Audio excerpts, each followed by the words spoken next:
క్షుద్ర పూజలు అనగానే ఫస్ట్ గుర్తొచ్చేది నిమ్మకాయలు పుర్రెలాగా పెట్టి ఎముకలు పెట్టి అలానే చేస్తారా? విచిత్రంగా ఇప్పుడు అమావాస్య ఆదివారం బ్లాక్ మ్యాజిక్ అనేది వన్స్ మీ బాడీలో కానీ మీ లైఫ్లో కానీ ఎంట్రీ అయితే,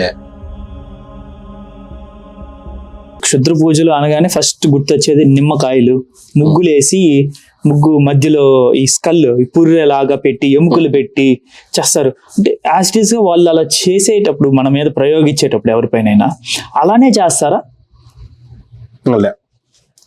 అదే ఇప్పుడు మనకి అదొక జోనర్ అంతే, అదొక జోన్ అంతే. అది నువ్వు ఒక సినిమాల్లో ఇప్పుడు అంతా చూస్తారు కదా, నిమ్మకాయలు వేసి పసుపు కుంకుమ ఒక ముగ్గు వేసి స్కల్ పెట్టి 2 ఎమకలు పెట్టి అవి చేస్తారు కదా, అది ఒక చిన్న జోన్ అంతే. అది స్టార్టింగ్ స్టేజ్, ఒక చిన్న ఫోటో పెట్టి పూజ చేస్తాం కదా, అలాంటిది అనుకో.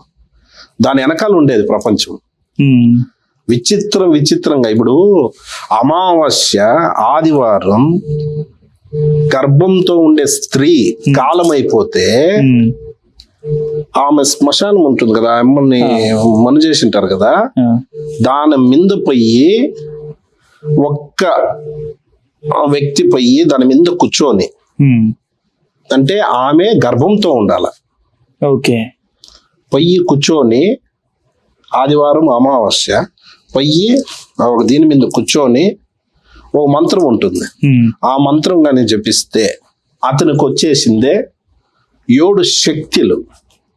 7 శక్తులు వచ్చేసింది అతనికి, వాళ్ళ బాడీలోకి ఇన్బిల్ట్ అవుతాయి.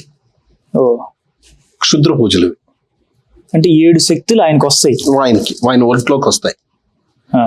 ఆదివారం అమావాస్య గర్భంతో ఉండే స్త్రీ కాలం అయిపోతే ఆ శ్మశానంలో వీని వెళ్ళి దాన్ని చేస్తే వస్తాయి. దానికనే కాసుకొని ఉంటారు ఈ కాళీలో, మన కాశీలో.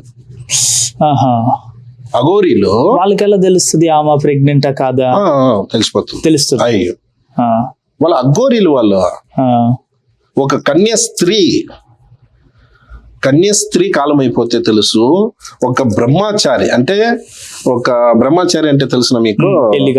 పెళ్లి కాకుండా ఉండేవాళ్ళు జింజవార్ మేషన్ అలా పెళ్లి కాకూడదు, అతనికి వేరే అలవాట్లు ఉండకూడదు, ఈ నాన్ వెజ్ అలాంటిది ఏమే కానీ ఉండకూడదు, ఆయన బ్రహ్మచారి అంటారు. ఆ బ్రహ్మచారి కాలం అయిపోతే దాంట్లో కూడా ఒక శక్తులు ఉంటాయి. ఓకే, గర్భంతో ఉండే స్త్రీ అమావాస్య ఆదివారం కాలం అయిపోతే ఒకటి ఉంటాయి. ఇదంతా వచ్చేసింది వీళ్ళకి, ఈ జోనర్ వీళ్ళకి తెలిసిపోతుంది. ఎవరికి? మన ఈ అఘోరీలు కొంజనాలు, దాన్ని అఘోరి బాబాలు అనొచ్చు, ఇంకోటి అనొచ్చు, వాళ్ళకి తెలుస్తాయి. కొన్ని క్షుద్ర పూజలు చేసే వాళ్ళకి తెలుస్తానే ఇమీడియట్ గా పోయిందో దాన్ని రిసీవ్ చేసుకునేకైతుంది.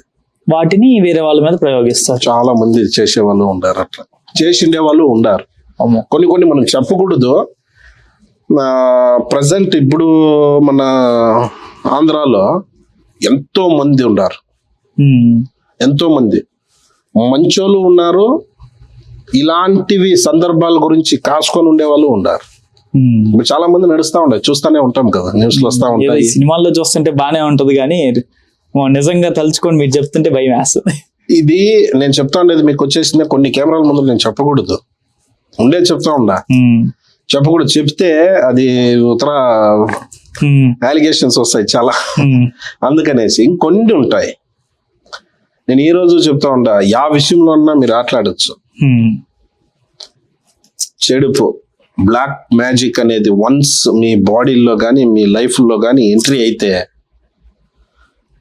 అయినంత త్వరగా దానికి శాంతి చేసుకోండి. దాన్ని అలాగే వదిలితే లైఫ్ చాలా డ్యామేజ్ అవుతాయి. మాకు తెలుసు, మాకు ఆ విద్య తెలుసు కాబట్టి, దాని గురించి తెలుసు కాబట్టి మేము ఎదుటోడికి చెప్తాం, నాన్న కేర్ఫుల్ గా ఉండు, ప్రొటెక్షన్ చేసుకో, బందోబస్తుగా ఉండు, బాగా ఈ స్థానానికి వెళ్ళొద్దు, ఈ జాగాకి వెళ్ళొద్దు, ఇది చేసుకోవద్దు, ఇది రైట్ ఇది రాంగ్. ఒక భార్య నువ్వు పెళ్లి చేసుకొని మీ ఇంటికి వచ్చినావు అంటే ఆ అమ్మాయి దగ్గర ఎలా ఉండాలి, నువ్వు ఏం చేసుకోవాలి, మంచి ఏమి చెడేమని, ఇవన్నీ మనము కొన్ని జనాలకు చెప్తాం.